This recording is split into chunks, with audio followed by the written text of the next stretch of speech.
Southampton, 2013.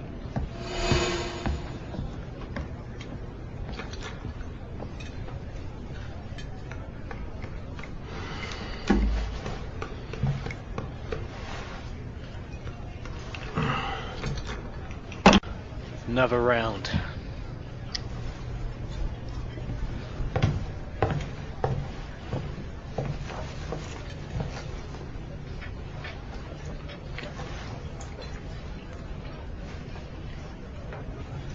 Hard to find a good steak round here. Not like back home.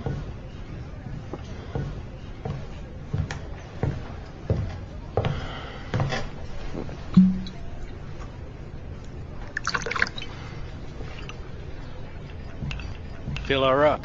You've had enough. Listen, sweetheart. You're paid to pour drinks and look pretty. So how about you shut your mouth? How about you get the hell out of my bar?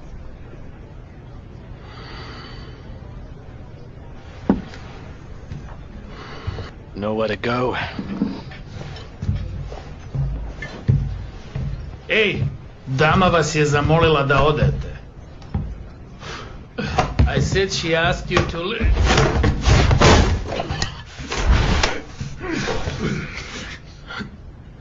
Never thought I'd find Mr. Spencer wasting away in a shithole like this. Who the hell are you? Neptune. Never heard of you. How about this? You heard of this? What is that? You really don't remember anything, do you? Podcasts. Pod. You can't hide in your past, John. No matter what you do or where you go. Who are you? What is this? Alright, you don't remember me. But what about them? George Trevor, the Batman. Newsbot. Look! I said look! Those were your men. Men who assembled this podcast under your command. You owe it to them to remember, John. If you walk away now, then these podcasts are all for nothing. Enough! Damn it! 6 months of searching for you, and this is what I find.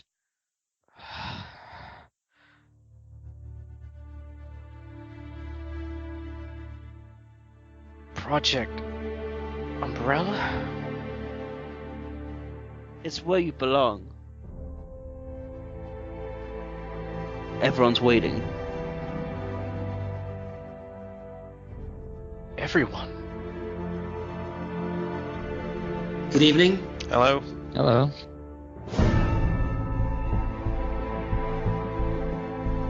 We're taking you back, John. One way or the other.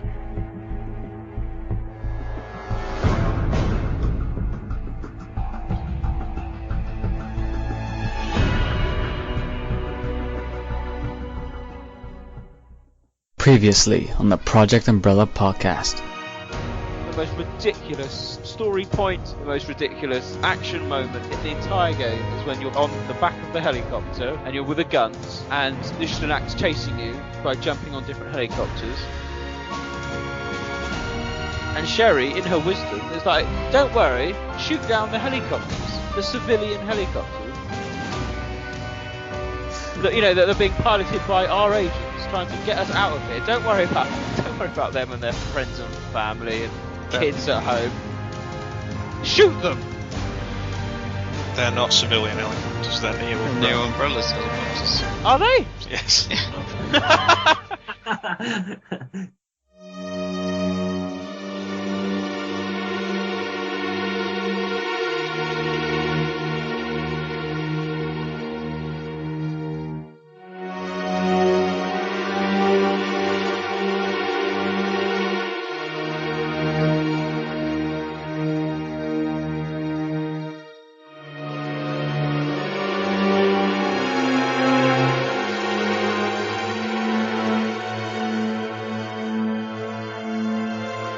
Project Umbrella.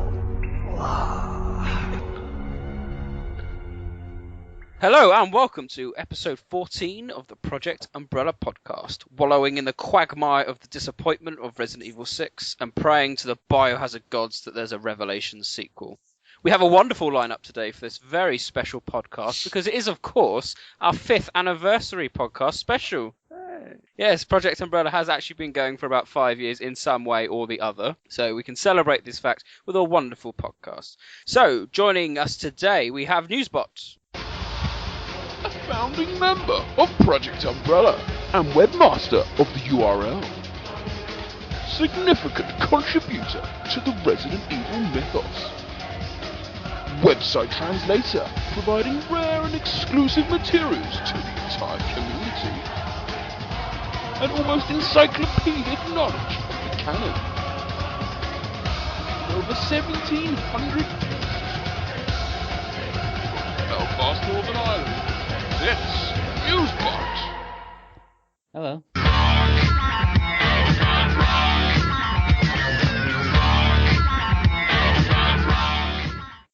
We have the Batman. One of the staff members of Project Umbrella. With over 700 posts on the PU forums. Well-known biohazard fan. And frequent commuter to numerous RE fan sites. Creator of the fantastic Biohaze timeline. And well-versed in the Resident Evil canon. From Bolton, England, it's Batman! Hello.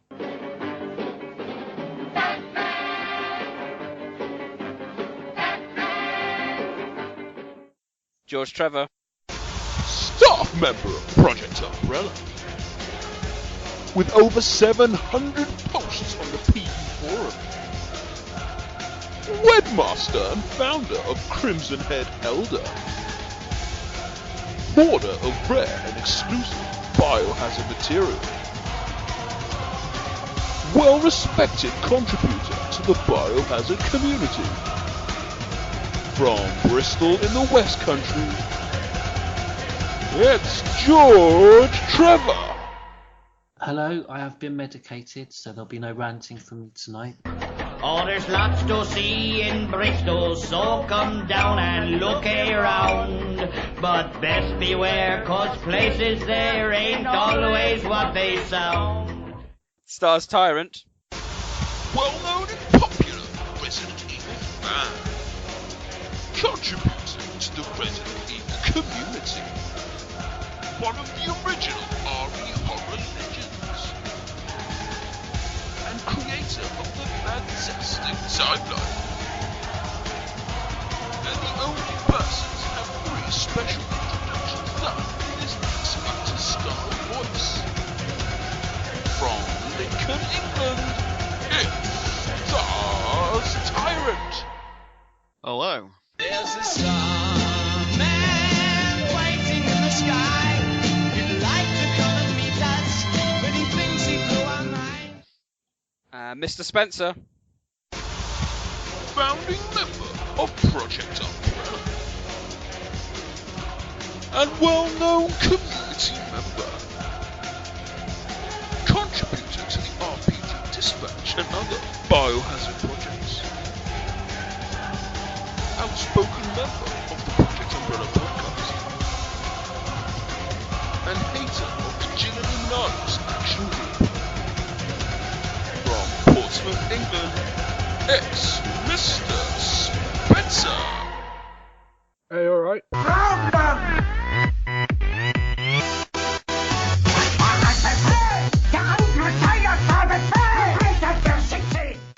And me, Neptune.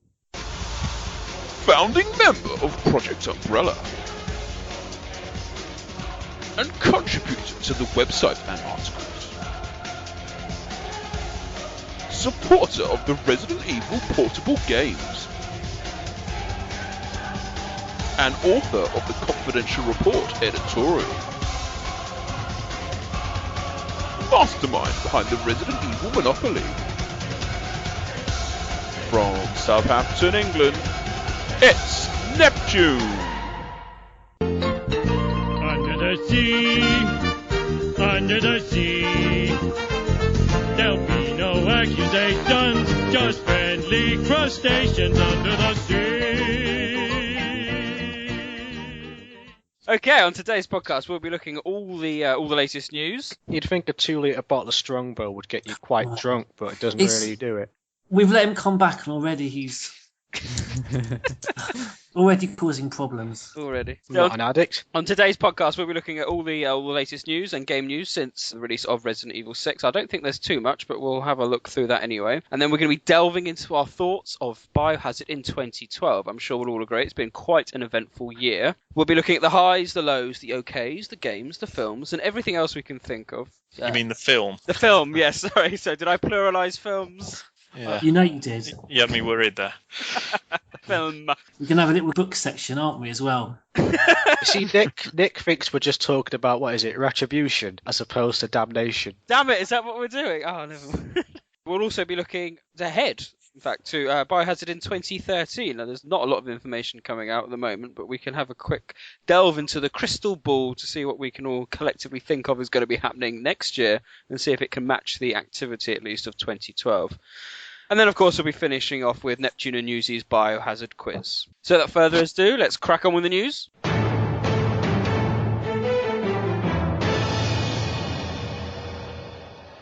Okay, first bit of news. Resident Evil 6 has now been out for quite a long time.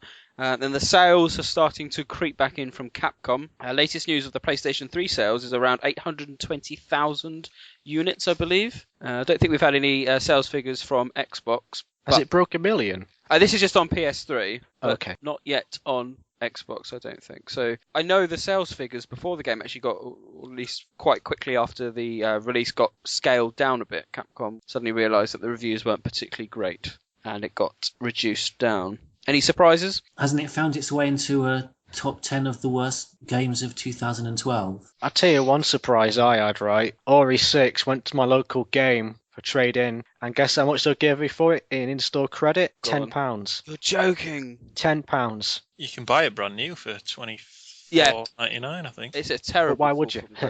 Well, for £25, it's quite good value, isn't it? You should get some kicks out of it. Operation Raccoon City didn't go down that fast, did it? No, and I think I've got a theory on this. It's because it wasn't available at game. It is now. It's actually more expensive to buy than Resident Evil 6. Them sales figures you mentioned, they're a bit low. Well, this is just for PlayStation 3. I mean, this is what I had a look at Biohazard from, and they seem to... Is that the Biohazard figures from Japan? That's not including... Yeah, I thought it had broke. I thought yeah, it had about 2 million. It's the Japanese sales, and they're only for the PS3. So in regards to Ori 6, I watched it on YouTube, even though I got the game right, and I couldn't have been the only person who thought this. How they built up Chris to be this sort of really alcoholic, guilt-ridden. You know, I loved that angle for him. I loved it. It was very sort of old Snake kind of feel about him. And I thought, great, because given all the shit he's been through in his life, I think he deserves that kind of, that's going to break him.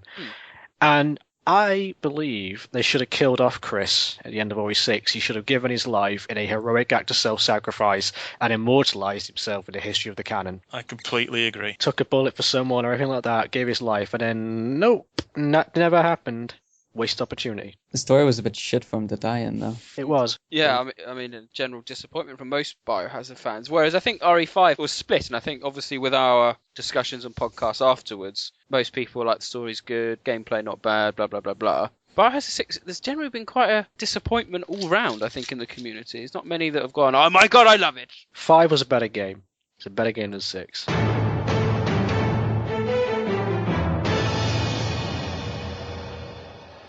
Other news, Newsbot has been moonlighting on Biohazard, announcing news before he puts it on Project Umbrella.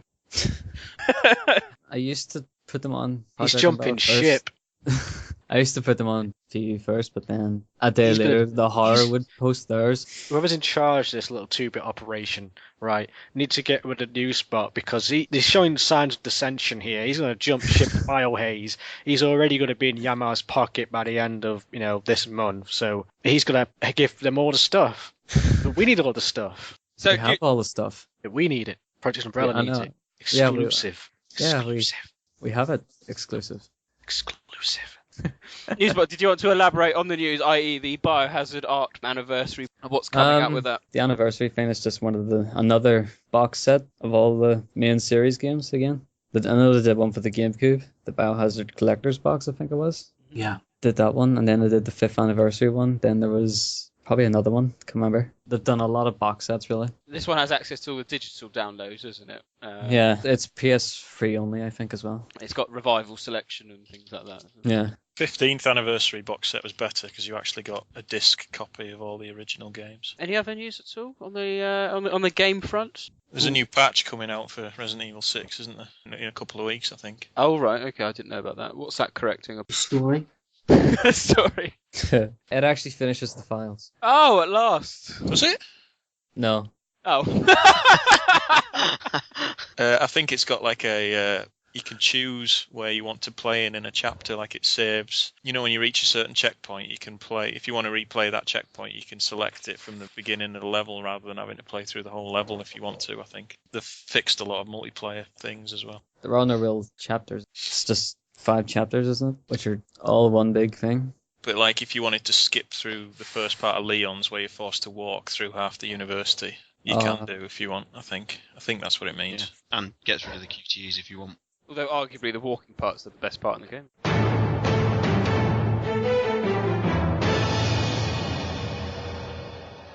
So if we move on to site news, Newsbot, was there anything you wanted to inform our listeners? I've said this before. We're almost definitely going to be publishing a making of Biohazard 1 book. Oh, right. We're in contact with Kenichi Awo. He's the writer of the game, and he is basically explaining the entire backstory for us and certain other aspects. So when you say publishing, in a kind of physical format as opposed to... Yeah, in a physical format, yeah. Wow. I think Welsh talked to Capcom's licensing guy in Japan, and he basically invited us over to interview the current staff as well. Oh, shut up. Oh my but god. There's no other details about it right now. He just extended the invite, basically. I do like Welsh. He's a good guy. He's like the Rottweiler. We send him in, he gets shit done. You know, no one wants to know how it's done as long as it's done. Really? So you've been invited over to Japan? Welsh has, but I'll probably go along as well if... Let's all go Japan. Yeah, that'd be the road trip. But you need to take some ideas as to a new game to tie everything together or something. Go, look here, accidentally leave it on a developer's desk or something. Yeah. Things that need correcting in a patch, or... Yeah, so 4 skinny westerners just turning up to tell them why their game franchise is now so fucking shit. Or prepare t-shirts going, I love Alex Wesker or something. Just put like a little note on the desk, little post note, just basically says in like shitty handwriting, put me in your next game, or Paul Birch, and a little picture of yourself so that their modelling department can model your likeness. We could like stop off in America, sever the head of Paul Anderson and bring it to Capcom's offices.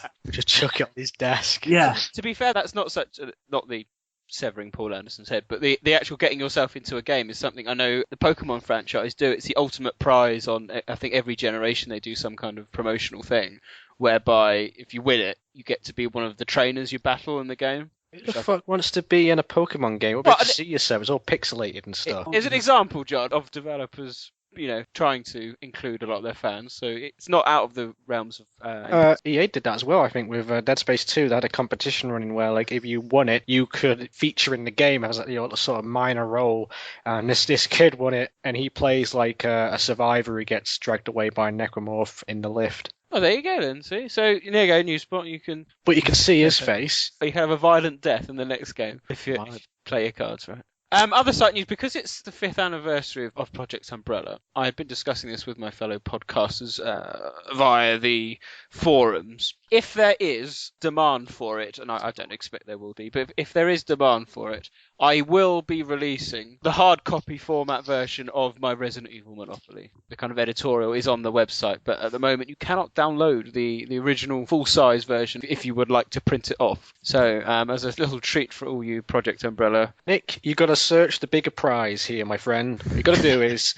You got to go to Capcom. Actually, that's what you should do. When Welsh and Poria go to Capcom, just talk about your Monopoly game and say, right, Monopoly, big success around the world. It's like Star Trek Monopoly, Star Wars. Listen to this one. Biohazard Monopoly. What do you think? We could market it all over the world. People will buy it. Actually, that's not a bad idea. And there you go. People will buy it. Well, I could get one printed off, send it to you in the post, and then if you're going to go to Capcom, you can give it to them as a bargaining tool to get Project Umbrella in some way in the next game. And you could earn royalties from someone else's IP. I don't think that's legal, but that's not a bad idea, though, is it? That sounds. That is, yeah. I come up with good ideas when I've been drinking. I mean, they brought out a fucking shitty card game, so they did last time. Oh yeah. I'm not saying the Monopoly shit. I mean the card is shit. The card game is shit. Yeah, no. No.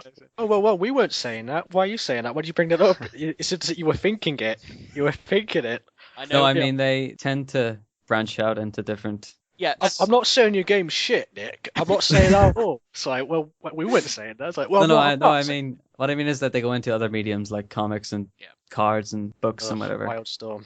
I know what you mean, Paul. But yeah, that's actually quite a good idea. I could send you a copy. And like I said, accidentally, of course, leave it on someone's desk. I seem to come up with good ideas when I'm moderately pissed. I'm sure there's a moral to that story somewhere, but excellent. Maintain a constant alcohol level in your bloodstream at all times. Never go beyond it, never go higher, but never go lower either. Keep it at that level, and your mind will work at peak efficiency. I think that concludes the site news, unless anyone's got anything else they need to share with the community. Biology of Evil Part 3. Oh, yes! Sorry, forgot. Biology of Evil is out and is awesome, if you can understand it. I've got my husky's just gone into the toilet and had diarrhea in the toilet. Well, at least he knew where to go. I'm a trained dog. Right by the toilet, but we've terrace he's meant to go out. I'm oh fucking hell. Right, I've just got to go and tidy up dog shit. See you in a minute. Welcome to the Project Umbrella podcast, where our members will be cleaning dog shit off their toilet floors. Go to sleep. Live. Coming to you live from Bristol, it's George Trevor cleaning dog shit. Oh dear. Very glamorous lives we live here. So what would everyone think of Biology of Evil Part 3? Oh, amazing as always. It is. They do such a fantastic job. The Doctor and I can't pronounce Hieronymus. We got George Trevor there cleaning up dog shit in his toilet, and then you got me slightly drunk listening to Olivia Newton-John. So I guess we're a very lively bunch. We are, and we're trying to put some promotion out for the Part 3 because this one deals with T. Veronica, G-Virus, and Nemesis as well. I haven't had a good read of it, but I've read bits, and it's as good as it always has been.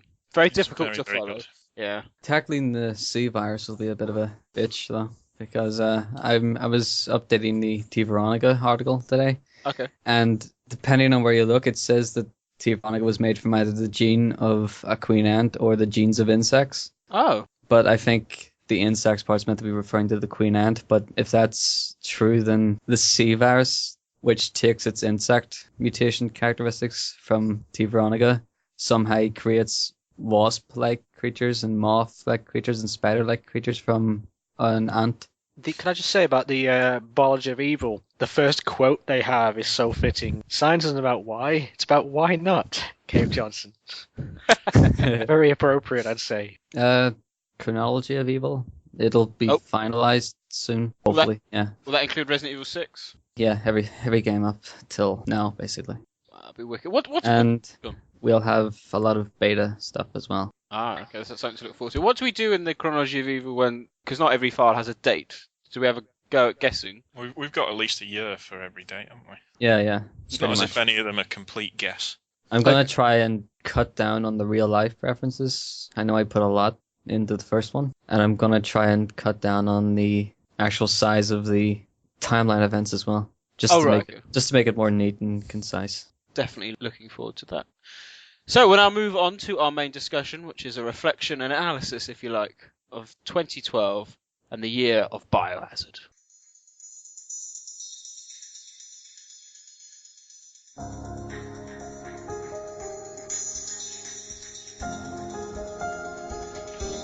Come on, I got you.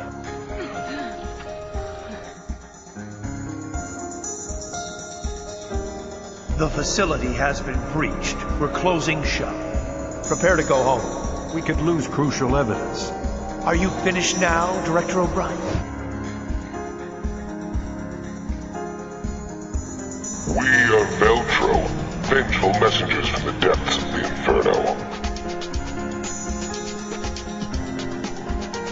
We killed these bastards already.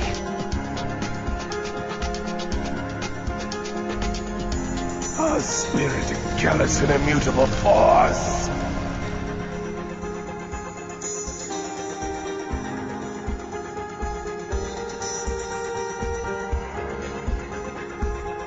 No one can know Umbrella was involved.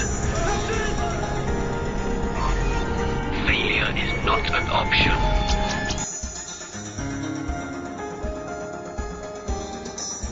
The corporation has used the outbreak in Raccoon City as an opportunity to deploy a prototype of our most powerful and responsive BOW to date, a TO2, codenamed Nemesis.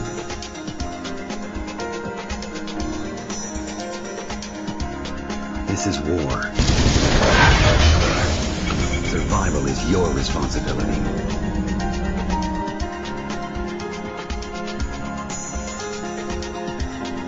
Not do anything for you yet? It's supposed to be some kind of energy booster, but I don't feel any different. You know, between me and you, I think we should ask for more money.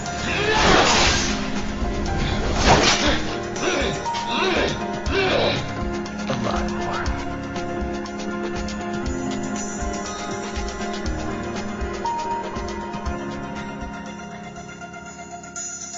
You owe it to them to remember, Chris.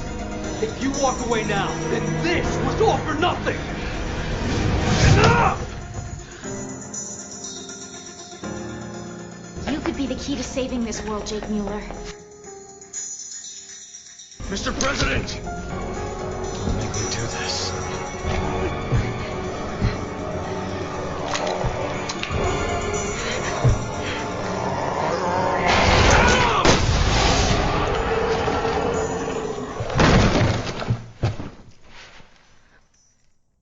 Okay, so we're going to be looking at the year that is 2012, which I think we can all agree has been one of the busiest years in Biohazard history, probably coming close to, I think, 1999 and 2001 in terms of activity in the Resident Evil community. So we're going to be looking at all the highs, because there are some highs, I think we can all agree on that. And I am back. Excellent. So there are highs of 2012, and I think there are some lows as well. And we can look at kind of the positives and negatives, what we can draw from the series, what's going to be kept in the series, what aspects we can try and maybe look forward to in 2013. So I think we'll start with maybe looking at the positives. So we're going to start on a high. So Newsbot, what did you think this year was the best for in 2012? What was the best part about 2012?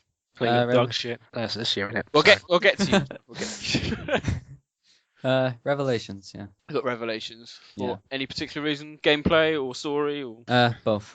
just okay. Star Siren? I do like bits in 6. I do like bits in Revelations. Nothing really stands out apart from probably still the ending of Res 6 with Ada. My favourite scene, I think, of any Resident Evil this year.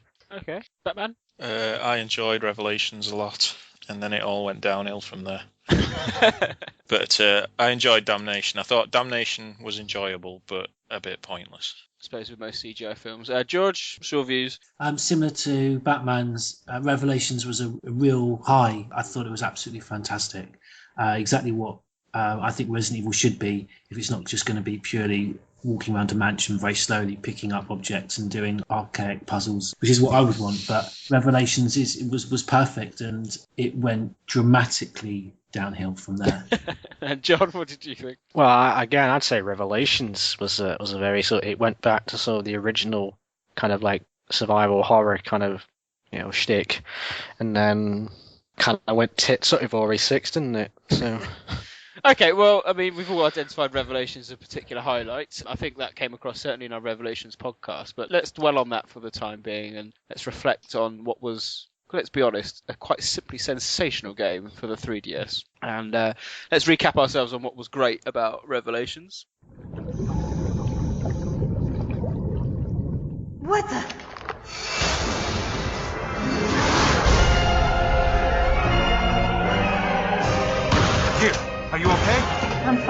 but the ship's crawling with BOWs.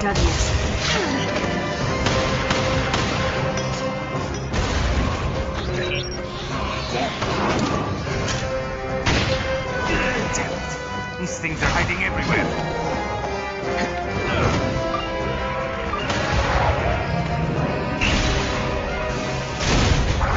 Where's the leak? This one's a swimmer. I try to stay out of the water.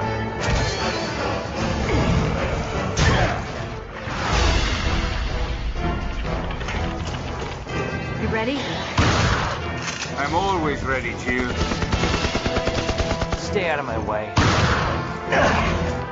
I miss field work. I hate to have to dirty my hands. Make sure you get my back. So, it's you and me today. Yes, looking forward to it. Let's have some fun out there. Abandon all hope, ye who enter. That was flawless. What have they created? We can do this, Chris.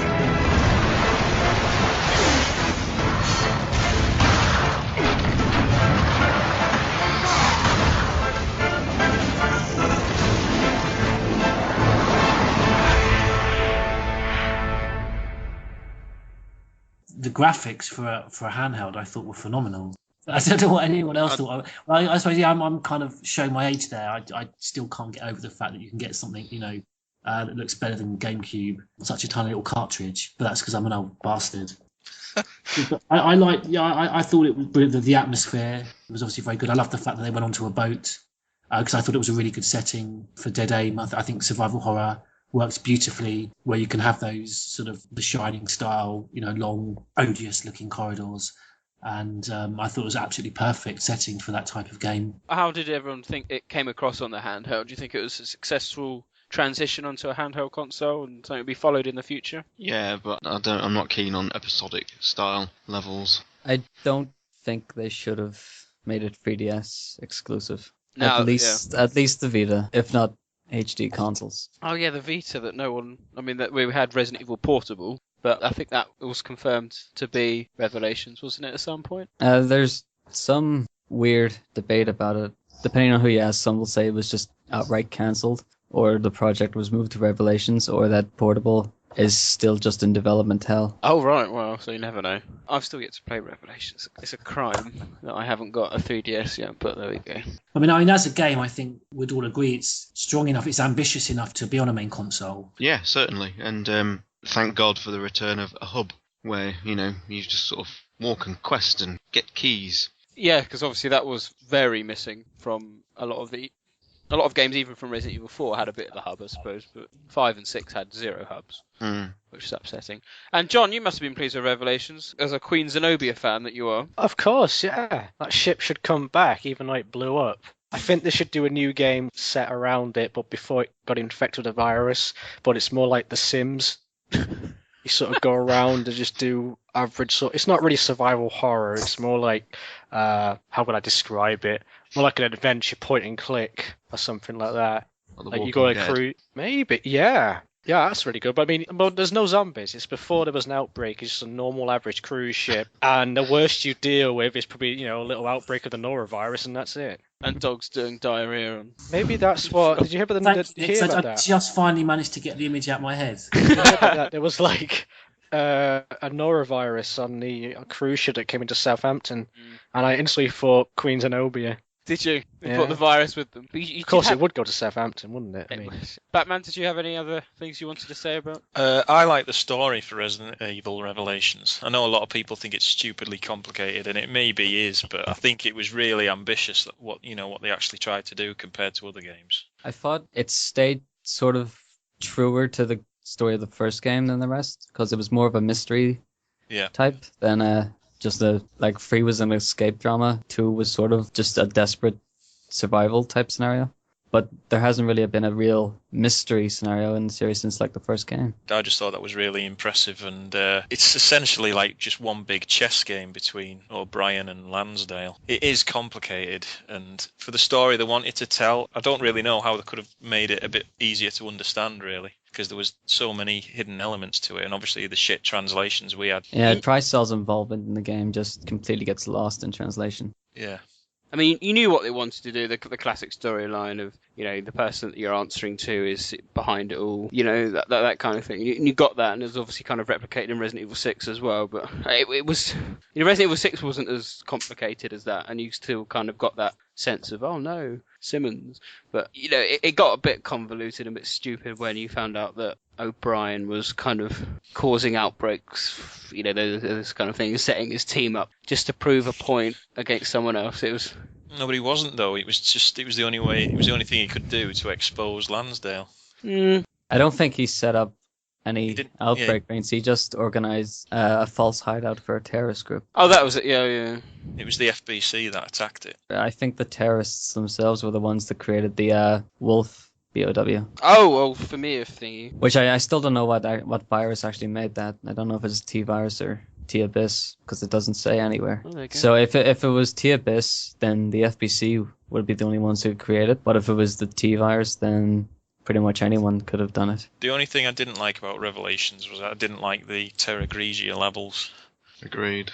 I thought they were a bit unnecessary, and it was nice to see the hunters come back in this game, but they dumbed them down so much. I mean, if you think about how hard they were to kill in the original Resident Evil, you were just gunning them down for fun in this game. Yeah, I mean, you get those two, don't you, in the mansion, in the same room. You're like, oh, shit.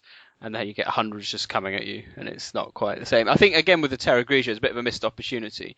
They could have had quite a lot of good levels set in the chaos, a bit like what they did in RE6, with all the hunters being dropped down and people fleeing, and presumably you get the ooze as well at some point, but you never see them in the videos. I like the Terra Grigia parts, but I think they could have been executed a bit better, because they really just reduced them to the mob type boss fight you kind of get in 5 and 6 and 4 sometimes, where you're just continuously fighting a wave of enemies. Yeah, it seemed to get a bit tedious. Okay, so I mean that was a positive. I think we can come back to Revelations when we look at the negatives, because I think we've kind of touched upon some things there. But I think it's only about time that we move on to Operation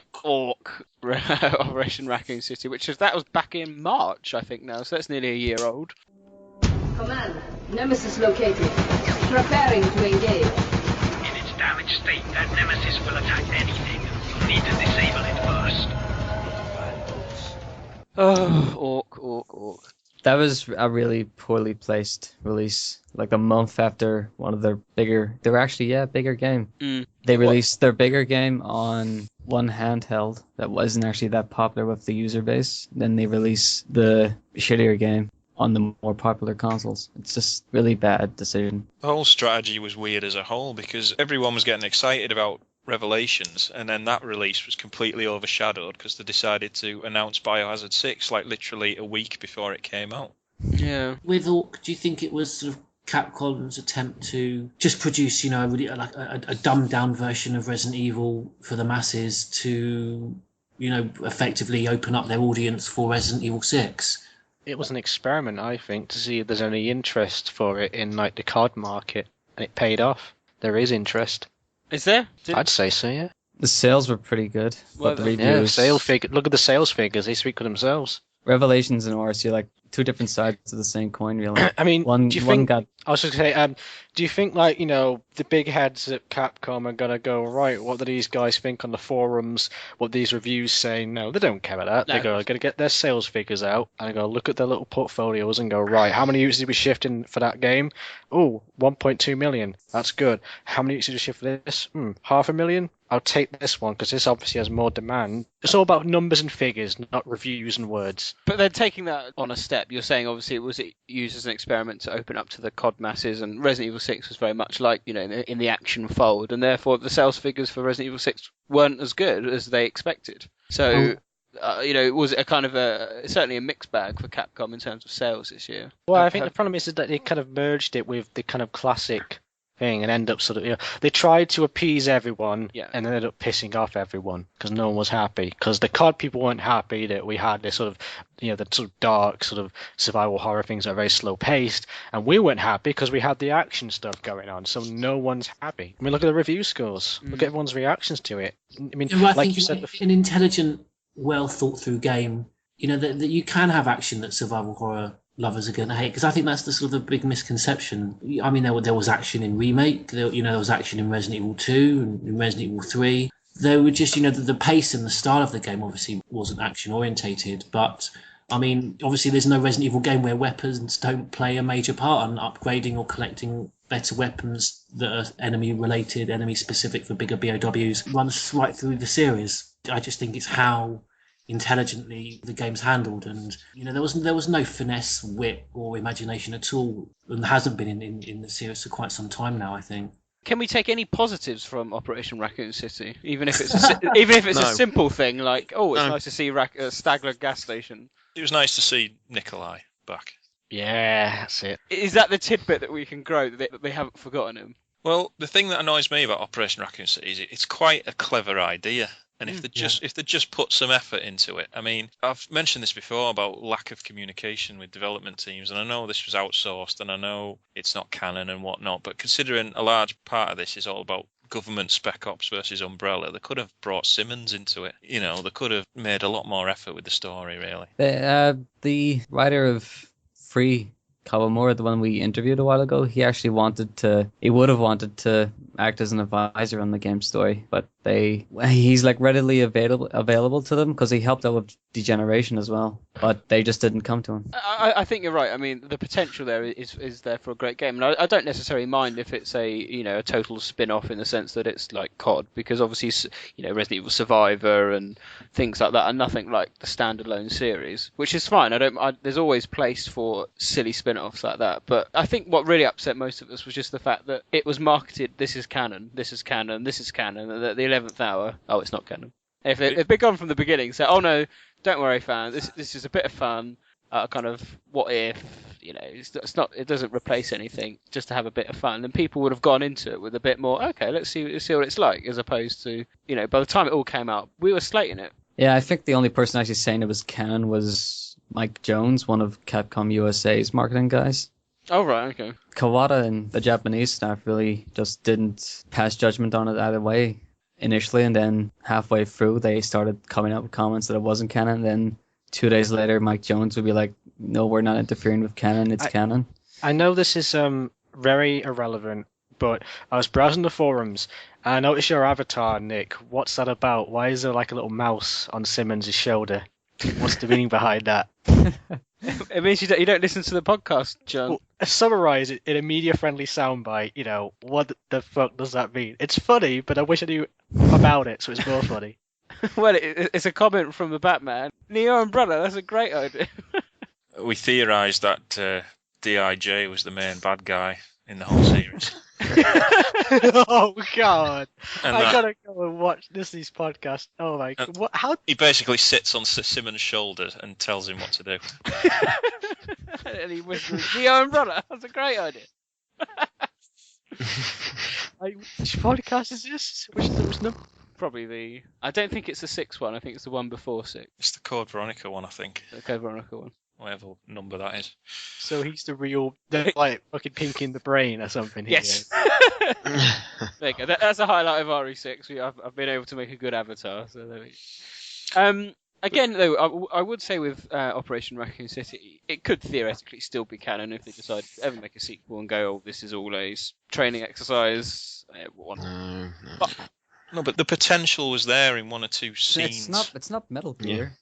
VR. That's VR training. Sure. But I actually like the characters. I thought I thought they were fucking horrible. Did you? I thought they were okay. I mean, I like. Obviously, they're a bit different. Can I stop you there for a second, Nick? I know you're in mid-conversation. Paul, can I remind you, this man likes the live-action movies. His opinion is pretty negligible at this point. It's like, he's got no credibility here. There's a couple of really nice tie-in moments. If they just maintained that and kept the geography the same, and irrespective of how poor the game is, I could have appreciated it. But it just fails on every conceivable way. I think you mentioned, Sean, that scene where the Spec Ops team turn up after Nemesis has infected Jill. Yeah, it's simple, isn't it? That's how hard it is. Another scene I liked was where the USS watch on a monitor in the lab. Leon and Ada dies, and then they go to the power room, and they're surprised that her body's gone. Yeah. That was a nice little subtle touch. Apart from them 2 moments, the rest was just utter bollocks. Like taking Claire around the sewers to find Sherry. It can be so disproved with the main canon that it just has no reason to exist. It's ridiculous. So we don't hold up much hope, or at least not a positive for the with So Operation Raccoon City. what have we learned from the past 10 minutes of conversation? We still hate Operation Raccoon City. We still do. We hated it before, and we still hate it now. And we're probably going to hate it in like 20 years' time. I went into the game trying to like it, but then the first line Hunk speaks, he talks about the G virus being a compound. A compound's a chemical. It's not. It's, Is that what it's not a fucking virus. I just got annoyed in the first level when you constantly died from bloody Birkin, and that I think George will remind you of that bloody mechanic of like you couldn't get out of the way. He kept smashing you over the head with his silly little thing. It felt a bit straight away for me when you went to Birkin's door and the lab just was completely nothing like the lab in Resident Evil 2. And that, there was Slant 6 expecting the core fan base to just accept it. Yeah. So John, in answer to your question, we still don't like it. We still think there could have been more effort gone into it. About Birkin's door, you know how they just reused the dialogue from 2? And act it worse. Yeah, there's no gunshots. Birkin just kind of screams. Oh yeah. How about when he's been attacked and you're waiting outside the door? And the scream is so poorly, like, I don't know the word, distance between his actual lines. So he finishes his line and immediately 2 seconds later he screams as if they shot him mid-sentence. You don't think I'll just hand over my life's work? Ah! Yeah, it's just really, really poor. Okay, well, I mean, we kind of there's nothing else you really want to talk about, I suppose, with Operation Raccoon City. It's a sour point of the year, saved a bit by Revelations being excellent. And we've touched on the negatives of Revelations, I suppose, with some of the storyline, but that kind of linked in with Resident Evil 6. I thought followed quite a similar story structure, at least, which I've touched upon earlier with, who's behind it all and Simmons being in charge for everything. So let's do negatives of Resident Evil 6 first. We can spend some time. Oh, do you want to do it in chronology? Okay, fine, we'll do it in chronological order. In between Resident Evil 6 and Operation Raccoon City, we had the second CGI film, a sequel to Resident Evil Degeneration, which was Damnation, another film for Leon and all your Leon fans to get a kick out of him. The odd insertion of Ada, as it transpired, although I think every fan was quite excited that Ada was back in this. Once you watch the film, her role was very pointless. Looking for someone?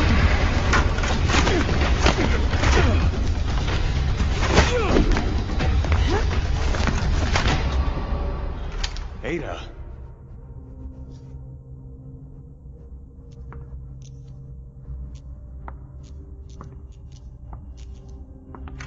It's been a long time, Leon. What are you doing here? I was about to ask you the same thing. Did you release the Plaga? Don't make me laugh. I'm not interested in defective products. I'm just here to lend them a hand. Them? Although it seems as if my help wasn't needed. What are you doing here? If they attack the capital, it'll make my job a lot easier. That's all. By the way, when are we going to, carry on from where we left off that night? Anytime but now. You're angry with me, aren't you? Suits you.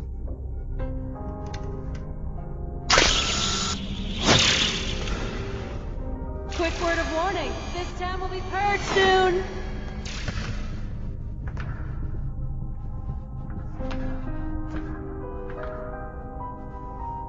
Women.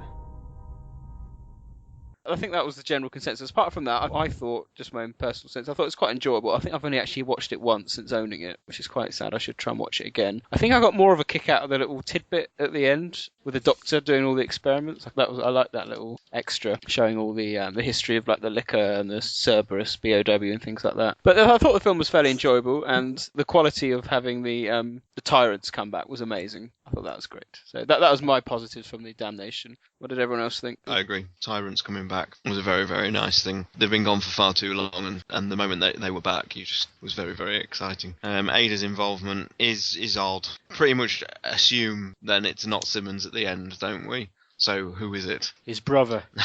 No, it's the mouse, isn't it? It's DIJ. Using It's his not. disguise. I'm not wrong though, is I? It's not Simmons, is it? No, it can't be. No. We thought for sure it was because it looks like the exact same model, the exact same clothes, and you can even see the fucking beard from behind. But I think they probably just didn't really design that person. Just decided to reuse Simmons' design from the back. I find it really odd how Damnation is completely unrelated to 6, considering it had the same scriptwriter. I find it very odd how they've done a prequel to RE6 in the form of a manga comic that's never going to be released in English. And yet you've got this quite well-made CG film with a worldwide release with the same scriptwriter coming out a month before the game, and it's just completely unrelated. The story is a bit... it's one of the weakest ones in the series, I think. It just doesn't explain anything either. That new Plaga, whatever it was, didn't explain how it worked or what it even did. Really. Yeah, I think the series suffers from, it's in a lot of the series materials where they have a good foundation for a plot, but then everything beneath that foundation is just, it's bollocks, really. John, what did you think of Damnation? Have you seen it? I haven't seen Damnation yet. Oh, okay.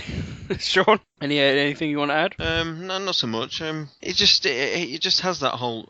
It's a very apathetic film, isn't it? It's very easy to not care about it. As much as the last sort of half an hour is very action-packed and enjoyable, the whole sort of film just... I think, in retrospect, Degeneration is the much better movie. Ooh, that's quite It's very controversial. underwhelming. I remember us all being quite happy about it, because we did a podcast quite quickly after it. But then I suppose we hadn't had Resident Evil 6 at that point, and so we were hoping for all these connections, which you just touched upon earlier, that links to Resident Evil 6 were none. There's a reference to Damnation in 6's files, but it's nothing really substantial. It's just about Ada being in Eastern Europe. That's it. Yeah, I mean, I don't know. I found the context a bit underwhelming, really. I mean, warring republics of Eastern Europe. I mean, I've got relatives that are from Eastern Europe, so I can be rude about them. I find Eastern Europe one of the most dullest parts of the planet, and to set a story in there and that long dialogue we got at the beginning telling us about the warring republics. So it was just all rather dull. I don't know if anyone else found that. I was hoping for a bigger focus on BOWs actually being used in war, but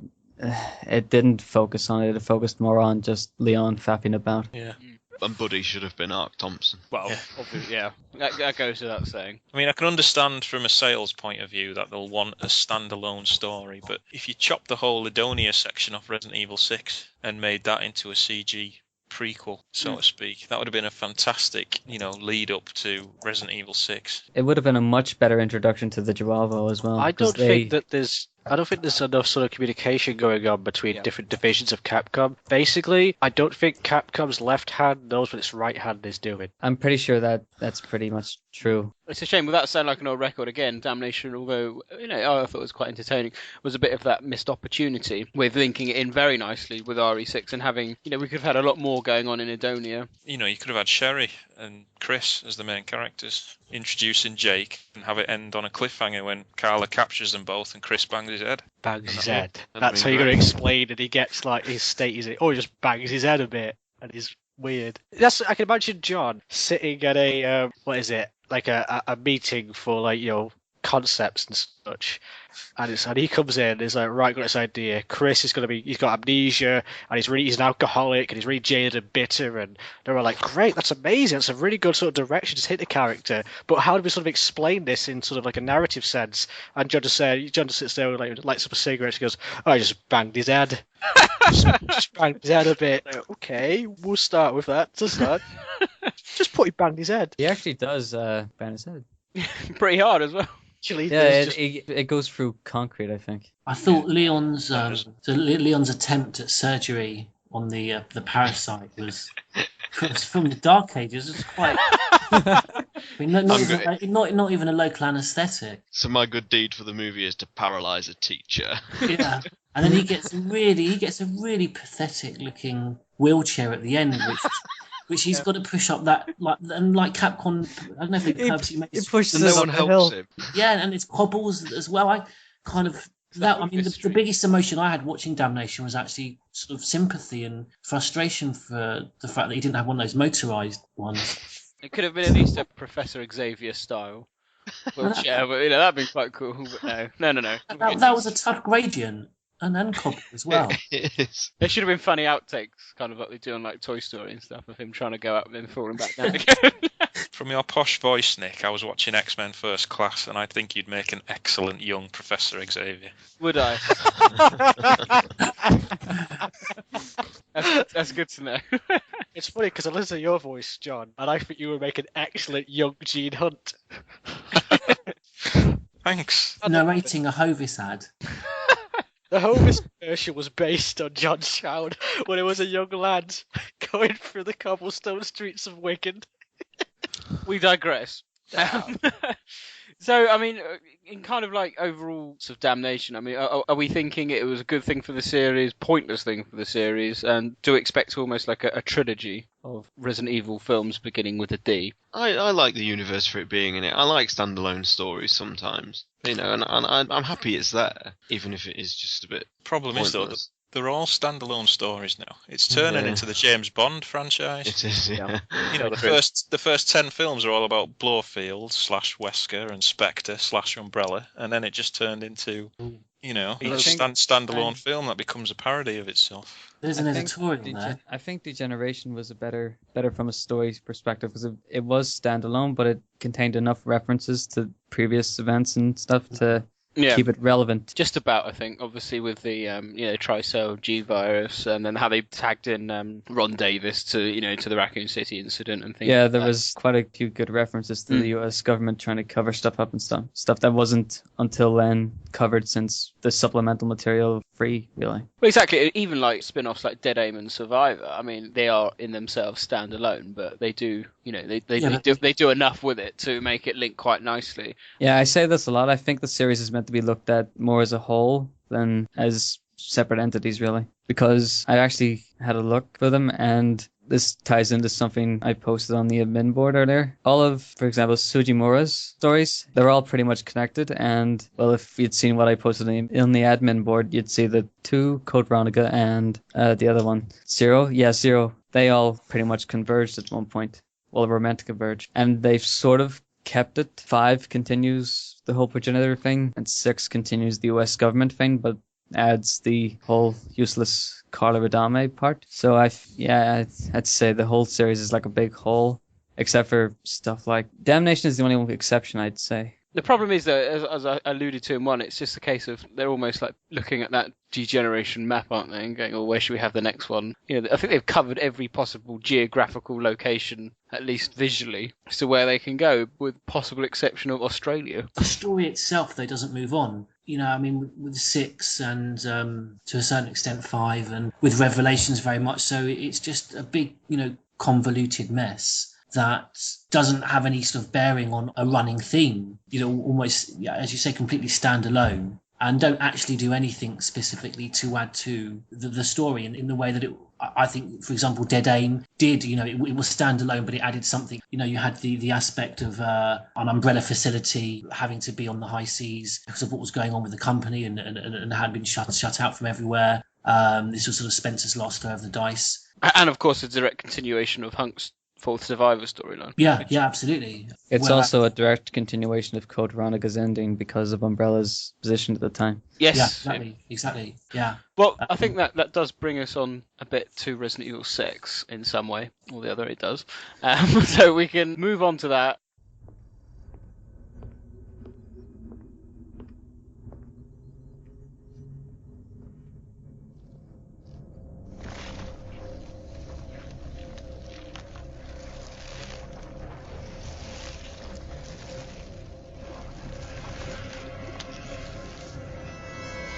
Or beyond sympathy at this point.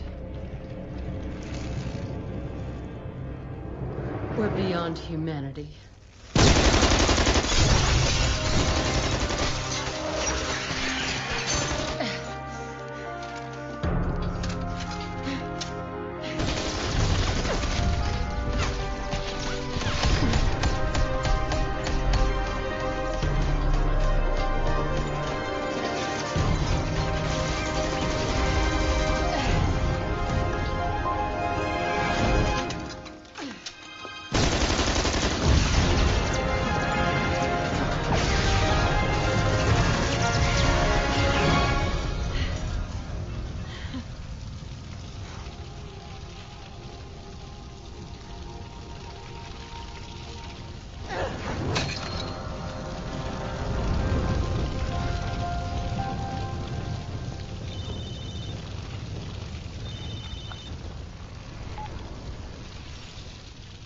The job, huh? Sure. My schedule just cleared.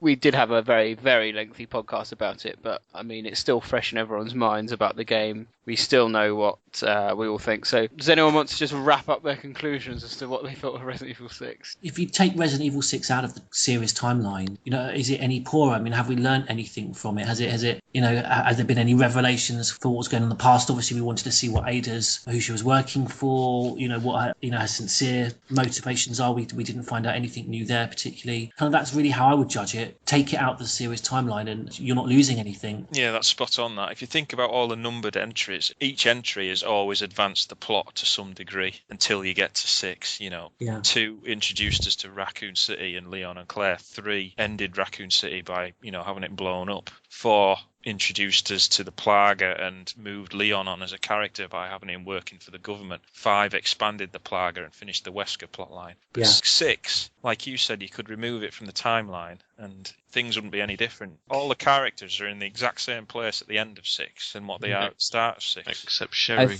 I think 6 would have been better if they just removed the whole Carla stuff. Suzaki's really, really idiotic clone desire that ended up getting in anyway. I think they should have kept that completely out and focused on the US government's part, because the US government's part has been hanging since Free and has never really been approached really, except for Degeneration with hints at it. As And I- 6 clarifies it and clears it up, but it's sort of buried under a pile of shit, basically. But as I said in the last podcast, the whole point, I don't mind Carla, I just don't see the whole point of the clone. The whole point of her being a clone is seemingly done for that one scene with Leon and Chris pointing guns at each other. Yeah, the entire story, the entire game was based on that one image, I Yeah, think. I think you're right, and that's where. And the I think game they fails. tried too hard to keep that image relevant, even though in the game itself it's really, really throwaway. It's just there for a tiny, insignificant scene and is never really touched upon again. There's no real conflict. 6 did introduce something, though. It gave us a new thread because they introduced basically the Patriots, didn't they, with the family? Well, this is it. I mean, I think every Resident Evil fan slated 4 and 5, and yet time has been a bit of a healer for these games, and we kind of look back on them with different eyes depending on the future releases. This may happen with Resident Evil 6,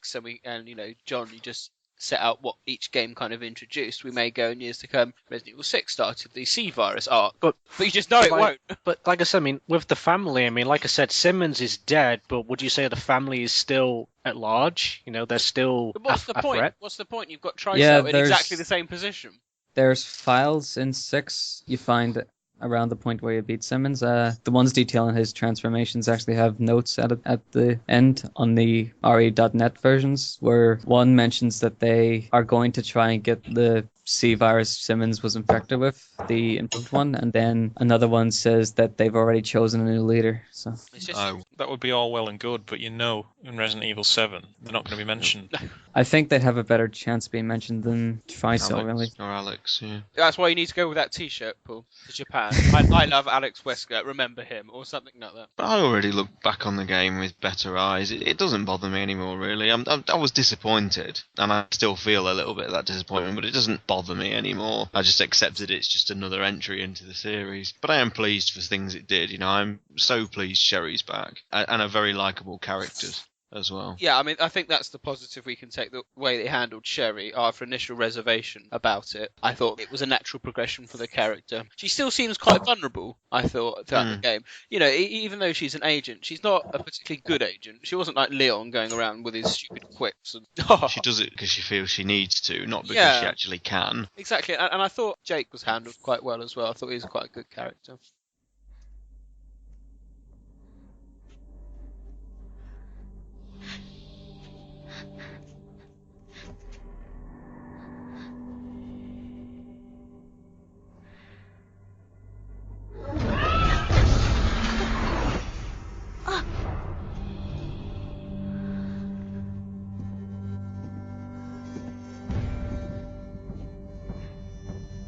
I believe we had a deal.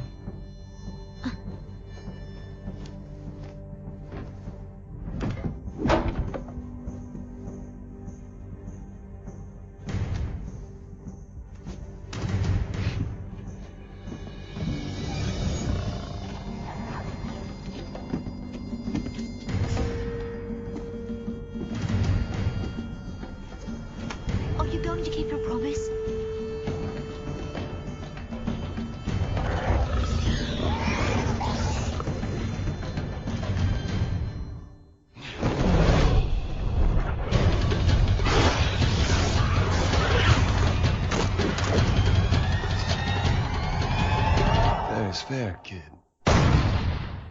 I thought Sherry was good. I like Sherry, but I think her scenario was completely pointless. Yeah. And Jake was handled well, but he was pointless as well. So the game could have done a lot better without Carla, Jake's scenario, and Jake himself, really. It could have done a lot better without those. It would have been much more concise and consistent, and it wouldn't have gone on into this really, really sad, insignificant story. So pretty much all the new additions, apart from Simmons, it was. Yeah, they should have just focused on the government and Ada, and Yeah, you no. would have been fine. You would have had a great story. That's all we wanted, really, wasn't it? I mean, as I said, I remember Paul, you saying before the game, all we need to know is government's involvement and who Ada works for, and I don't think we've really had any of those questions answered. What was so frustrating is though that we had a story in waiting that was, perfectly set up in Lost in Nightmares. It's a game which I actually keep forgetting. It almost gets swallowed up by Resident Evil 5. But the Wesker children at Alex Wesker whereabouts, I mean, I thought that was absolutely perfect for, a main title that was progressing something that occurred in a past game. I think they will approach Alex, but I think that from the timing of Lost in Nightmares, I don't think they could have managed to fit him into the concepts they already had for Revelations and 6, since they were pretty much I'm around going the to call same it time. now. Alex Wesker will become the new leader of the family. Yeah, probably. You never know. And thus all is redeemed. I mean, I don't even think we're going to hear from the family again in the same way that they suddenly appeared in 6, yet obviously with no reference in any past game at all, yet apparently we're in the background, which obviously is completely contrived, because if they were, then they would have had a handle on things that were going on, in Resident Evil 2 and 3. So I think that it says they did. Simmons is their leader, and he's the one who ordered for Raccoon City to be completely bombed, really. He pushed that planned food to the president and whatever, which tied in very well. And was precisely what I was hoping for. What about Ron Davis? In an ideal world, I like to think that Simmons, Ron Davis, and possibly Lansdale were in collusion. I think it goes like, once Raccoon City happened, Simmons or someone else in the government brought up the sterilization operation idea, and then Simmons really vehemently pushed for it, and then that's when the committee that Davis was in was set up, and that's how they're both involved in the thing. Killing Simmons off in 6 was the worst thing they could have done as well. I totally agree. I actually think he's a great villain up until the point he gets an injection in his neck. He didn't get enough screen time, and he had an absolutely awful send-off, really, if you can call it a send-off. I don't hate it though. I don't hate it.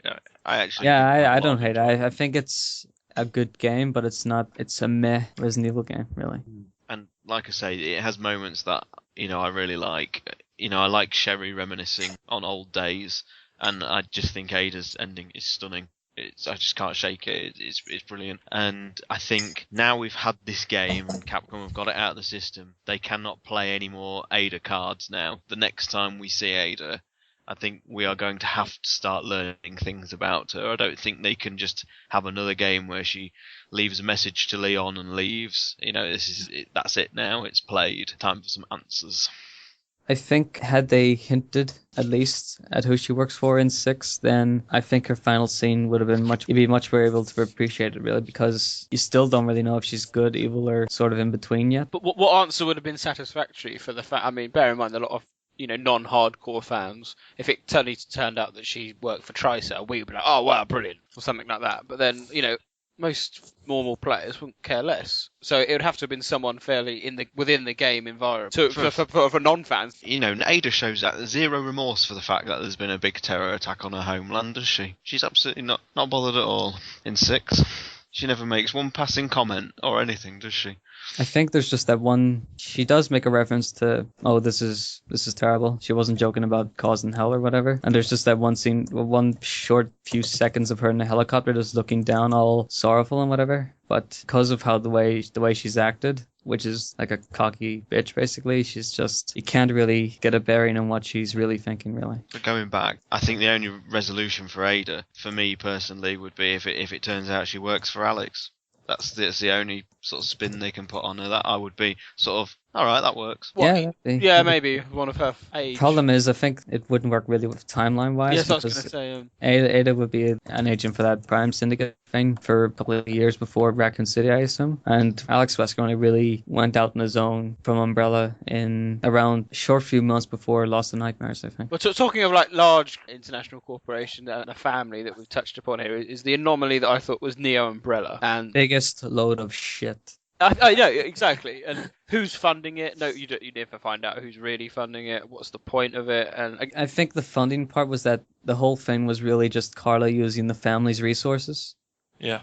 Right. I think that was the whole deal, but they never actually explain it. So it's kind of frustrating. And then the files, when they do hint at it, they literally just hint at it and let you just leave you hanging, really. It's one reason I wish Takanaka would have worked on the files, because his files in 5 explained almost pretty much everything. They left nothing to chance, really. So what is the logistics in Capcom then? You know, why don't they retain people amongst series?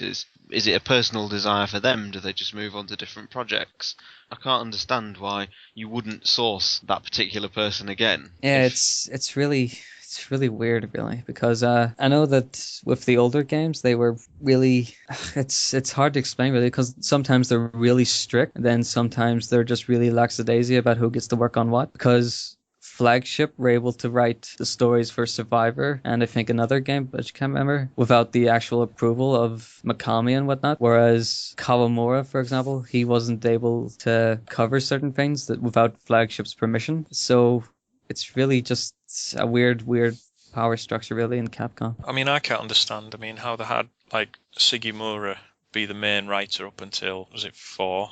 Or the original version of 4. And since then, each story seems to have been written by, a different person. I don't understand why they don't just pick a writer and have him write every single entry, so at least there's a bit of consistency piss.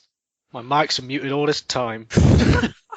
I've been talking to myself for the past 10 bloody minutes. We've been missing out on your words of wisdom. Yeah, I wonder why no one was replying to me. Oh, no, have I annoyed anyone? I hope not. Okay, so, I mean, there is a lot of negatives there. I mean, I didn't particularly like the way the gameplay is going. I ranted and raved in the last one about the controls, and you got used to it after a while, but there's little bits that really annoy me, like the kind of double HUD, with the way you wanted to combine things. It just wasn't as user-friendly as it could have been. Yeah, and in the options, it was either on or off, really. So you couldn't really customize the HUD, make it smaller or anything to make it more appealing to the eye. And I think they intentionally went for style over actual substance in the actual design of the HUDs. Well, yeah, I mean, it's changed every time you play with a new character, isn't it? It just seemed a bit... Yeah, and it odd. seems like they just wanted to be fancy rather than actually making it informative, because it's really hard to tell what the HUD's actually saying half the time. Like, the first time I looked at it, I had no clue what was what, so it took a while adjusting to that, and then it took a while adjusting to the camera. Sure. I mean, there are good things that like pressing triangle to combine, like for the grenade launcher was a good little idea, nice little shortcut. Yeah. Pressing one button to activate your herb, I thought was quite a good little way as well. The item menu was really terrible. 5 had a really simple layout, but 6 really went out of its way to make it as unintuitive as possible. I only went in to really mix herbs, and even then it was just 2 buttons, but if I wanted to go to anything else it would have required a lot more, so I never went into the menu except for the herb. And then you had the silly idea with the points as well, which I didn't, all the skills things, wasn't it, I think that was really just tacked on. It didn't really add anything to the game, and I went through the entire game without using one. No, yeah, so did I. Yeah. I don't think they'll be making a return. Hopefully not. Just seems like one of those superfluous things they just add for... Superfluous, yes. I'm Irish. Leave me alone. It's worth saying, though, that the last patch really does improve the camera. I haven't really tested it, really. I lost interest in the game after a while. Okay, well, what we can do now, I think, is we can look forward to 2013, hopefully with a bit more excitement than what 2012 gave us. But, there's some good things, I think, there. So what's coming up? Do we know anything? No, we don't. But I think before we wrap onto that, I don't know, you can't really give a year out of 10, can you? You might be able to. Maybe in one word, what did you think 2012 gave us in the Biohazard series? Good, bad, indifferent. John, do you want to start us off? Me? Yes. I'd say 2012 started well. It was pretty good. And it had a really shitty ending for me, which I'm still getting over at the moment. Oh, wait, you want about the games? Right. I suppose that's still applicable. That's still applicable, yeah. It still is applicable. George, what did you think? Wrap up your thoughts on 2012 very quickly, just, good, bad, indifferent, just in general. Yeah, we got a lot, didn't we? We got loads, fucking hell. Yeah.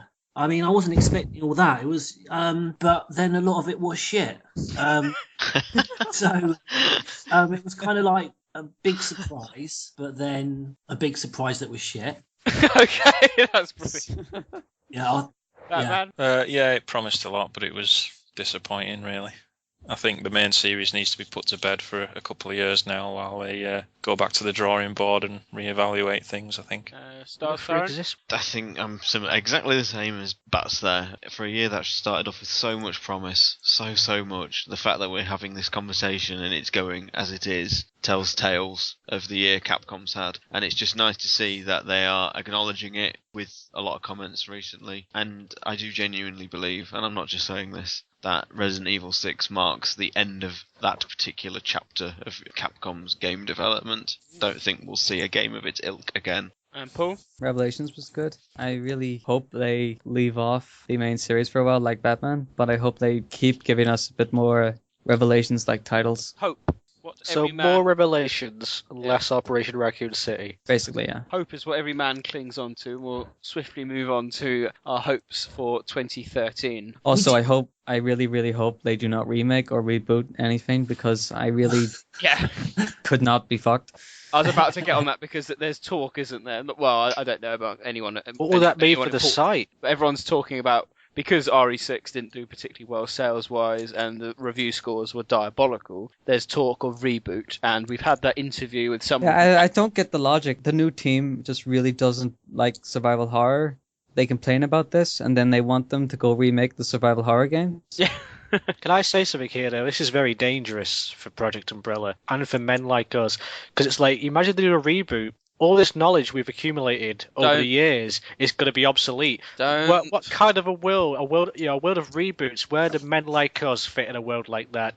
We'll be put in old folks' homes going, do you remember when Leon escaped back And they're like, no, that didn't happen. He sounded like the Queen, then. Maybe all summoners sound like the Queen to me. A reboot would, I think I would possibly end the series. I'd rather end the series than have a reboot. I mean, Tomb Raider's going down the route now, isn't it? The new one's coming out. It's done it again. You've got Pokemon you can go to. I do have. What are we going to do? Yeah, it's true. Did you say Tomb Raider's doing it again? Is it twice it's rebooted it? Yeah, rebooted with Tomb Raider Legend.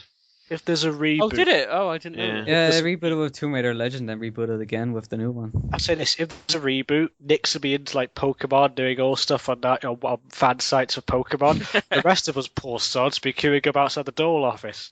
Hello and welcome to the Pokemon podcast. We'll be looking back at Pokemon Yellow. Yeah. This is scary.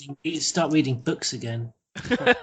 Yeah. Under no circumstances should they reboot the series. It's pointless. Why throw that story away when you can just simply move it in a new direction and retain that story? Yeah, I mean, a reboot is entirely pointless because you could go after Resident Evil 6. The world came to a not grinding halt, but the biohazard outbreaks stopped. The BSA had won their war, and for all intents and purposes, biohazard outbreaks and biohazard warfare had come to an end. But, so it leaves Ada. So go in that direction. Exactly. Leon go after Ada. Exactly. And then they go, but then 20 years later, Alex Wesker reigns. No, that's just as bad. Well, I don't know. That's when you start dealing with Chris and Jill's son taking over the reins, and But it would be a reboot of sorts. I'd much prefer that than having. Oh my god, can you imagine that? Can you imagine if we went down that route? Like, say 20 years from now, they're still making Resident Evil games, but it's about Chris and Jill's son or daughter or something like Tron like Legacy, that. I'm telling you. Yeah, and all these young kids, these new fans 20 years from now are like, oh yeah, and stuff. And then they come us and we're like, ah yes, Chris Redfield, I knew your father. We served time. We served together back in, Raccoon City. Like war stories. In 6, in Ada's campaign, whenever she sees Chris going after Carla on the Jeep, she says, oh, it's just like a Raccoon City reunion. Chris wasn't in Raccoon City. That's what I've thought about before. Yeah. And she has never met him, ever. You mentioned, like, an analogy to Tron Legacy, but it'd be more like Mass Effect. Like, our kids are like, tell me another story about the Chris Redfield. You just touched on something, Paul, that I didn't mention in the Res 6 podcast, but how has Chris simply never heard of Ada in like 15 years? How? How is that possible? I think it's just because she's only been around whenever Leon's been involved for some contrived reason. But surely through maintaining information, Leon possibly. No, I mentioned it. don't think Leon's ever actually mentioned Ada because he mentions Krauser and stuff in his report at the end of 4, and he mentions the remnants of Umbrella, but he doesn't mention Ada for some reason. Well, he's protective of her, isn't he? He's I suppose protective that of her. works actually. Yeah, He knows she's a bit shifty, so. He knows she's a bit shifty, but he knows that she's not gonna use something to destroy the world or whatever. Exactly. If he did mention in reports, the BSAA would probably be after her. That's good. Okay, you've sold me on that one. So that's collectively then, we can all hope there better not be a bloody reboot. Oh no! of Reboot the games. films. Reboot the live action films. Do that. They've still got quite a lot of hanging plot threads somehow. They've got Tricell, Alex Wesker, the family, and then we're meant to be Ada. We're meant to be a podcast of fans, but the vibe I'm getting right now is a bunch of old desperate men trying to cling on to the old ideals who can't let go. They're afraid of change. It can be great again. It's had a misstep this year, but it's merely a I setback. think they really need to try and iron out who is actually the creative people on the team, rather than the people just faffing about trying to throw and see what sticks. Really, like Sasaki, I wasn't actually expecting him to be so. I don't know. It's just really Passionate? no, not even. He was. Wait, who's Sasaki again? The guy who suggested that every Ada you've seen in the series is a clone. Oh, a different God, clone. that was shit. Who actually ruled that idea off? I think it was probably Hirabayashi because he was the one actually supervising the entire story and making sure everything connected to the previous games. Well, who's that geezer that did the what is it? The guy who did Umbrella Chronicles, that young-looking guy. That was Kawata, I think. Kawata, yeah. Is he any good? Should we get rid of him? He was. Get rid of him. Get rid of him. I think he's good, sort of, except that he kind of, with the Chronicles games, he should have just stuck to either 4 or the old gameplay style. He shouldn't have went trying to get a light gun system out of it. But he knows that he's already went on the interviews and said that he likes survival horror, but survival horror is not as profitable anymore, and he thinks the series should at least experiment with Revelations type games, ORC type games, and then a sort of midway game, which was meant to be 6. But we've got Dead Space 3 coming out next year. Just do a beat 'em up based on Resident Evil. I'd play it. A beat 'em up game. They did that with Onimusha, though, didn't they? Yeah, they did. Why not do Resident Evil? Do you know what they should do just to wash away some of that bitter taste and get the fans back on side? Is just do a HD port of Remake. That would be nice. Oh, I know it would take a little bit of effort, but surely it'd be worth it. Yeah, I think they'd be better off. The thing is, they'd probably end up having to convert all the... Well, not convert, since they've already got the base. Actually, I think they could just redo all the pre-rendered backgrounds in HD, since they have the 3D backgrounds already because of Umbrella Chronicles and stuff. All they really need to do is upscale, or just retexture, really. George, you mentioned earlier at the beginning of the podcast about Revelations and a potential sequel. I assume this is something that we would all like to see.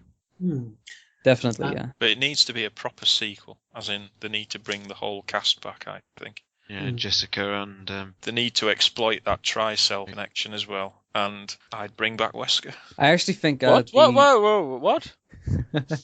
Well, you could set a Revelation sequel in about 2007. You could explain Wesker's okay, rival. You could explain the company he worked for before going to Tricell. Yeah, you could explain his early relationship with Tricell and and HCF and whatever. Yeah, and L Exposition. I hope you're writing all this down, Paul, so you can take this to Japan. Don't forget to bring the Monopoly board. Yeah. If I do go to Capcom's Japan thing, I actually would definitely try and make suggestions or something, or at least ask what they're doing and then try and make some sort of comment about it. But you should just go in there and go, do you know who I am? I'm Paul Birch. I'm on Project Umbrella. You've probably heard of us. Yes. Oh yeah, you did the sort of all the analysis on. Yes, that was me. All of it. Because I want to get into the games industry myself and work at Capcom. Imagine that. You working on games in the series. Imagine that as an idea. You'd be like the liaison between the East and West. What does everyone else hope for? Any new titles? Do you think we're going to get a Resident Evil 7 announcement next year, or do you think we're going to get an Orc? Was I not paying I attention? think we'll get it this year, Nick. Did we miss out Mahou? This year, sorry, of course, sorry, yeah. We didn't mention Mahou Desire in the 2012 retrospective. I think Mahou Desire is kind of okay. But I think they've really botched up the release schedule for it. Because it's meant to be a prequel to 6, but 6 has come and gone for quite a few months now. And so far, nothing that I've read in the European release editions has really any significant connection to Resident Evil 6. Six actually spoiled my Harbor Desire because I think the manga was meant to explain the Lepotitsa and how that came to be created, but 6 actually has a file that actually just says outright where it came from. Where did it come from? I'm curious. I don't know this. They experimented on a student at the school in the manga, subject C16 or something. Because, I mean, it's really just fucking Centrinians, isn't it? Resident Evil goes Centrinian. Okay, so unless anyone wants to add anything else to look forward to? I mean, Archives 3. Yeah, Archives 3, please. Yeah, definitely. Actually, about that, I was actually wondering the other day about what the plaga in Damnation was. I think it's actually just Type 2, only it's on its own now. You can actually see it independently. Because I compared the picture of the plaga in 4 to the picture of the plaga you see in the movie itself on the Wii DOS and one of the files that Svetlana's reading. It actually looks like they're two different types, so I assume the one in Damnation is the Type 2 one, because I don't see what else it could be really now. But I really don't know why they decided to make the Ganado so zombie-like. I mean, I don't like to bring up the live action, but we could get inevitably another announcement. I'm pretty sure they already. I'm pretty today. Yeah, they announced that they were making 2 more after. Oh yeah, 6 and 7 has been announced today. Has it really? And a possible reboot. It needs to die. Yeah, it does. Mila Jovovich got nominated for a Razzie today as well. Yeah, worst actress. Excellent. For what film? Retribution? Yes. For all of them, hopefully. I haven't seen Retribution yet. So Why do you like it? Why do you like them, Nick? They're utter shit. I like even if they're not Resident Evil, they're still shit films. I like the first. What is wrong with you? I did have a good giggle at Sally Carhill being painfully dubbed over the Ada actress in the movie. I didn't realise they'd done that, and it's a bad dub. All 5 of them are just poor films. Oh, I like the first one. Yeah, I never really got how people like them, even The as first one's bollocks. It's just a cheap Aliens clone with no character development whatsoever. It's shit. I think the only thing people remember in the first one is the laser scene. That's it. That's the only really memorable scene. I think we should do an entire podcast that's like an hour of John just ranting about the films. It's so easy to listen to his voice. Did you guys see that video on what's that website called? Red Letter Media, where they watched the movies? They laugh pretty much all the way through all 4 of them. I've seen that, actually. The only way I'll watch Resident Evil 6 is if Sienna Glory gets her tits out. Typical Mank there, isn't it? Typical Mank, just like, That's get her baps the only way Paul Anderson will get my money. If she gets her baps out. Yeah. On that note, we shall move on to Neptune and Newsies Biohazard Quiz. Their minds will be tested. I have an answer, but it's based on a thread that Welsh made. Experiments will be undertaken.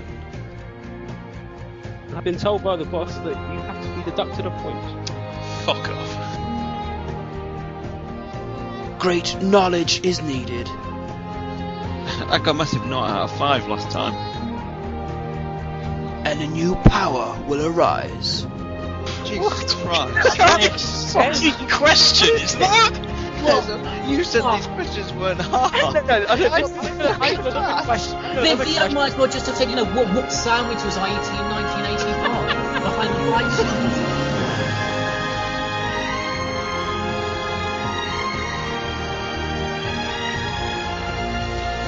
George Trevor,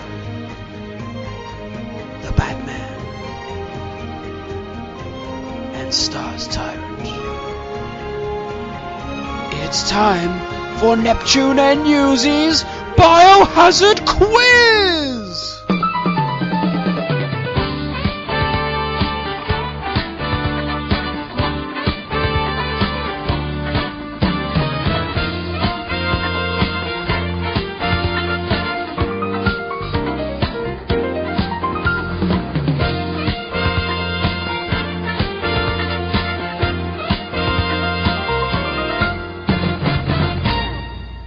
Mr. Spencer.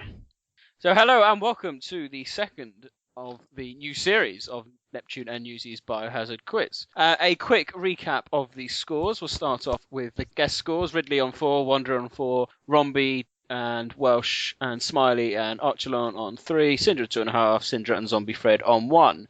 Our special guest for today is Mr. Spencer, so welcome back to the quiz. You know the rules. I'm And so confused. so do I. Haven't our scores been set to 0? You have, so let's have a recap of our normal players. Batman, you are currently in the lead on 3 points. George Trevor, you are on 2 points, and you are joint second with Ty, who's also on 2 points. So what happened to all the points I accumulated from the last sort of... Well, if you listen to the conclusion of the podcast, 2 podcasts before, you would have seen the exciting climactic end to Series 1 of the quiz, how it ended with George Trevor winning. I've got a fresh dispute about that, by the way. I thought Batman had this. He had it. No, it wasn't. Let it lie. It was months ago, and he's still bitter about it. I actually listened back to it a few weeks ago, and you actually finished last. Mr. Spencer has half a point more than you, and because Nick's little plan wasn't working, he just randomly says, "We don't like half a point, so let's round you up." I like how he thinks he was cheated somehow in a virtual quiz. So the only way you qualified for the final in the first place is because Nick, let's round you up. It's just a quiz. It's not the FA Cup final. Right. So the same rules apply. Yeah, I like the way Nick just completely dismisses that. Well done. What was the prize anyway? Was there a prize? It was a Resident Evil sweatband. Yeah, which I'm still waiting for. Well, you haven't sent me your address, so I can send it to you. Anyway, so it's the same rules apply, but for Mr. Spencer's benefit, there is now a lifeline that all players can use. It's the Ask Newsbot lifeline. Ask Newsbot. Upon which every player can, at one point during the quiz, ask Newsbot if they don't think they know the answer. It's kind of a bad lifeline because I don't really know anything. Well, sure, but it's the risk that the players take. You have to submit that as your answer. Do you? When do you do that? You do that. So if I ask question 1 and you go, "I have no idea about this one," I'm going to ask Newsbot. You say it at that point. But of course, regular players, so Batman, George, and Stars, you can only use this lifeline once in the next 8 podcasts. So you have to, yes. So you have to use it wisely. Whereas Mr. Spencer, you get to use it once during this quiz because you're going to probably be on it now. So could I come on it at a regular basis now, if that's all right? I mean, could we be friends again? We can be friends again. We'll see how it goes. But Mr. Spencer, if you don't know one of the answers, you just tell me that you want to ask Newsbot. Let's make a compromise. I'll come back as a regular guest if I have the lifeline every sort of quiz we do. Right. Okay. Everyone clear on the rules? All right. Yeah. So let's move on with question number 1, and this comes from our regular contributor El Veltro. From Resident Evil 5, what is the name of the butchery from Resident Evil 5? Can I put this on Notepad here real quick? I always use Notepad. Open up your Notepad. There we go. Yeah, I got this one. So I thought that's quite a good little question. It is a good question. It's quite obvious, but I can't remember it. Got my answer here. Excellent. So moving on to question number 2. This is a difficult question, also from El Veltro, and I'll be amazed if anyone gets this. But what is the brand name for Ada's laptop in Damnation? I never fucking saw Damnation. Now, I have some guidance notes from El Veltro. Apparently, you had to slow the film down to half its normal speed and then pause it on one frame. God, it's like a scene from, what was it, from The Ring? So it's that old videotape I managed to squeeze onto the edge. It's harder than QI, this.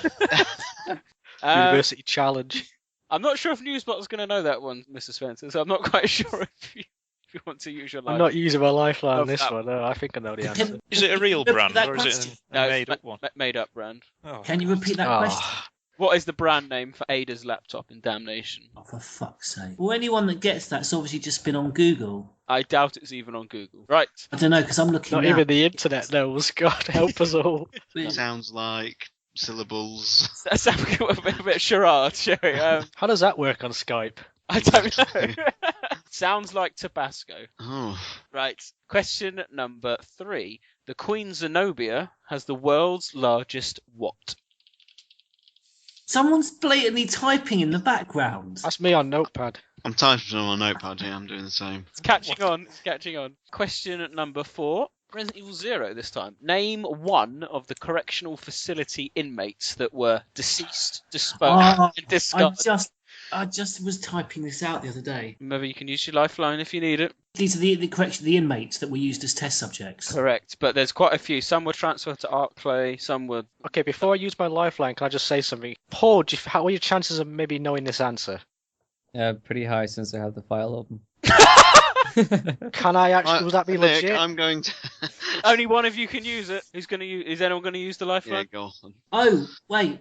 Sorry, because the point of that is obviously to only use it if you think Paul's going to know the answer. Correct, and you only get to use it once. So if Sean But uses is it that now, fair? you'll 'Cause never that's like get. he's using the guide, isn't it? You'll never get to use it again. It's a guaranteed answer, isn't it? It is. Is someone going to give me the magic words? I'm gonna use my lifeline on this one. Ask Newsbot. Right. That means Sean, you cannot. Okay.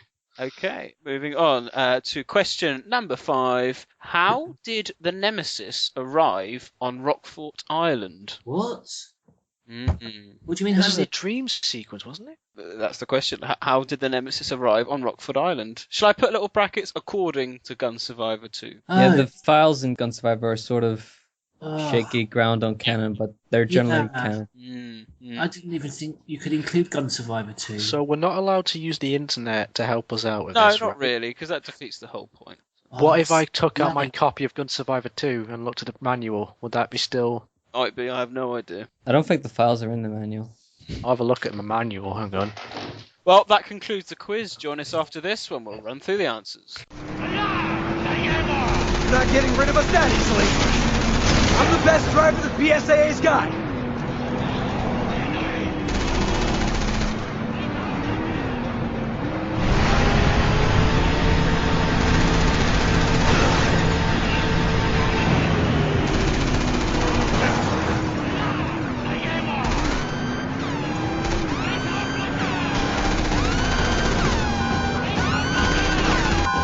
Resident Evil 6. You played it. You can't unplay it. God, we're looking at a 0. No, welcome back to Neptune and Newsies Biohazard Quiz. Very interesting questions this round. Let's see how everyone did. So, starting with question number 1, which came from El Veltro. What is the name of the butchery from Resident Evil 5? I think I got this. Okay, it's confident from Mr. Spencer. Go on. Pygmy Meats. What was some noises? Pick me meats, okay. Batman. Corner Pyami Butchery. Okay. Stars Torrent. Yeah, I've no idea. No idea. George Trevor. John's obviously. I've just put Corner Butchery. Oh. Yeah, it all sounds familiar. I think the Batman's got a word that I've obviously missed out. Batman is correct. Is Corner Pyami Butchery. Where did I get Pygmy from then? Well, it's close. Did you obviously misread it when you looked it up on Google Images? I can't read, George. I don't read books. So very, very good, Batman. Question number 2 is ridiculous. What is the name of Ada's laptop in Damnation? The clue was it sounds a bit like Tabasco. Did anyone know this? I took a guess. No. Okay, Batman. Any ideas? We can have a guess. No idea. No idea. Oh, George. Absolutely no idea. No one's going to hazard a guess. I It said Sabasco. Sabasco. Ty? Zabasco. Oh, it's no point. Newsport, just out of curiosity, did you know this one? Oh, was that the laptop one? Yeah. Oh, no clue. It's Yasco. Yassaco. Brilliant. I think that question was a little bit too... What's the word? Pedantic. Unlucky there, folks. So question number 3 was the Queen Zenobia has the world's largest what? Mr. Spencer, I'm going to have to come to you first. Swimming pool. Swimming pool. Ty? Promenade. Promenade. George Trevor? Discotheque. Discotheque. Batman? Gone for Promenade as well. Interestingly, it's points for Mr. Spencer. It is the world's largest onboard swimming pool. Come on. I know all about that shit that they were alive. Promenade had 3 floors, but well done, Mr. Spencer, there. Okay, question number 4 was name one of the correctional facility inmates that were deceased, disposed, and discarded. Now, we'll come to Mr. Spencer last, because obviously he's played his lifeline. So, George, I need what? There's 4. 1, 2, 3. But it's 4 that you can choose, so go on, have a go. Well, I thought there was more than 4, because I wrote the list out the other day for a thread to do with test subjects. There's lots of test subjects, you're right, but there's only 4 that were deceased, disposed, and discarded. Others were sent to Arclay facility and things Oh, like I see. Well, the one I wrote down, because it just had a slightly odd, funny name that sounded like Midure. There was someone, initial D, surname Midge. Okay. I just thought it was a bit funny. It Yeah. sounded slightly sexual. Okay. Batman, did you have any idea? I've got a friend at work called Alex Davids, and his claim to fame is that he's a test subject in Resident Evil 0. Is he? Oh, that's interesting. Can you just repeat that surname again, please, John? Davids. Davids with an S. Yeah. Okay. Stars Tyrant? Yeah, no. Nothing. All right, okay. And Mr. Spencer, you have played your lifeline, and you want to ask Newsbot. So let's ask Newsbot. K. Matthews. And Mr. Spencer, I assume you're accepting that answer? Yeah. It's points for Mr. Spencer, and it's points for George Trevor. It's K. Matthews, D. Midge, O. Terrence, or Jerry O. There was a David. There is. I don't think he was deceased, disposed, and It's discarded. preserved as a specimen. Ah, there we go. Oh. Don't let the Davids bother you too much, because in Japanese there's no differentiation between the. But I think it's important in terms of making sure Batman doesn't get a point, though. Hang on, what was the question? Was he a name in that file? Yes. Who? That was deceased, disposed, and discarded, though. Oh, Your he guy not- was preserved. Was he Yeah, preserved? your guy was he? specimenized. Oh, right. I didn't know that. I don't even know if that's a word, but I'll need to check on that. And finally, we move to question number 5. Is how did the Nemesis arrive on Rockfall Island? Mr. Spencer, do you know this one? Boat. Ty? Helicopter. Helicopter. George? Helicopter. I'm just guessing because I've had nothing to do with Survivor 2. And Batman? Wasn't he shipped there in like a crate or something?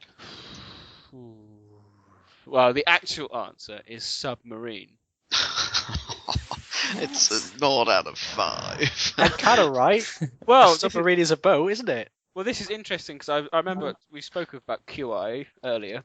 There was an episode, Is a Submarine a Boat? I think I might have to give it to Mr. Spencer. Because you think about it, German U-boats, they're called U-boats, undersea boaten. Undersea boat, boat. Underwater boat. He could have been shipped there in a box in a submarine. He could have done. No. Newsy, any ruling on any points there? Surely you would have to say submarine, wouldn't you? It's in the Navy, it's a naval thing, isn't it? Hang on, I'll Wikipedia.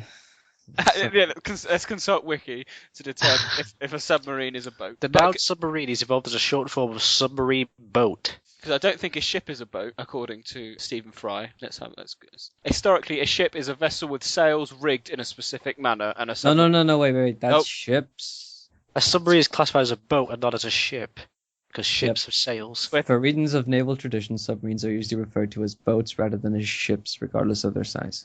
So no points for Batman, but a point for Mr. Spencer there for boat. It's you see? Technicality, but yeah. Yeah, there we go. So that concludes our quiz. So let's have a look at the final scores. The strongest player, because they're holding everyone up, it's Ty with 0 points. Oh, dear. In joint second is the Batman and George Trevor with a measly 1, which means our winner is our guest for this evening. It's Mr. Spencer with 3 out of 5. Cashback. Listen. It's all about the long game. Just remember what happened at the end of last season. It's all about the long game. So let's add up the scores then for our regular players. Batman, you have now on 4 points. George Trevor, you've moved up to 3 points, and Stars Tyrant, you remain on your 2 points. 2.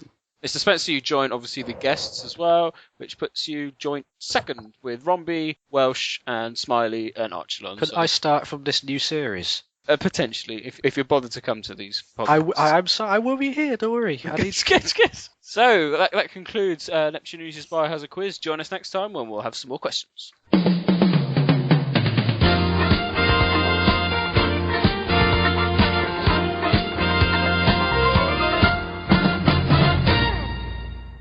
There we go. An excellent quiz for everyone. Thank you very much for playing. I'm not going to lie, if I scored shit on that, most I wouldn't have come back. Because I scored quite well, I'm going to keep on. No, it's a joke. It's too bad. So, well, that was an eventful podcast. I think next podcast we're finally going to be going back to the games and some of the old style games. I think most of our podcasts from about September onwards have been all about brand new releases. So next podcast, I think we're going to be doing Resident Evil Survivor at long last. Yay! And I know, George, you're quite sick of playing the game. You've been playing it in anticipation of. Yeah, it just seemed I was playing it, waiting for a podcast that never really turned up, and I just kept playing it and playing it and playing it. Okay, so you've got a good experience of it, so you'll be able to tell us what you think. I do like the story; it's very good. Okay, so that's something to look forward to. So, what's the date at the moment? It's the 10th, isn't it? So, I don't know, 4 weeks' time, maybe 3-4 weeks' time, Survivor podcast? Certainly. Yep, groovy. That'd be great. So, we'll look forward to that. And if anyone wants to say any parting words? Happy New Year to everyone at Project Umbrella.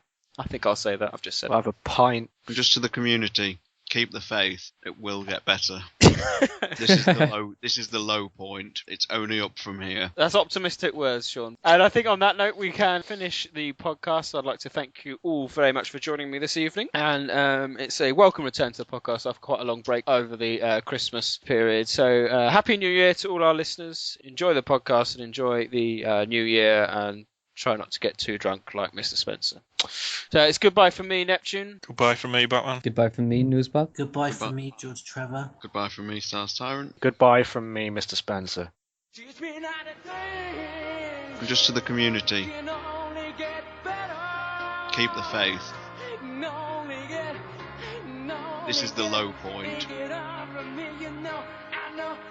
It's only up from here. It will get better. Sometimes lose myself in me. I lose track of time, and I can't see the woods for the trees. You set them alive, burn the bridges as you go. I'm too weak to fight you. I got my best know how to do it. Then you say, walk my path with my shoes.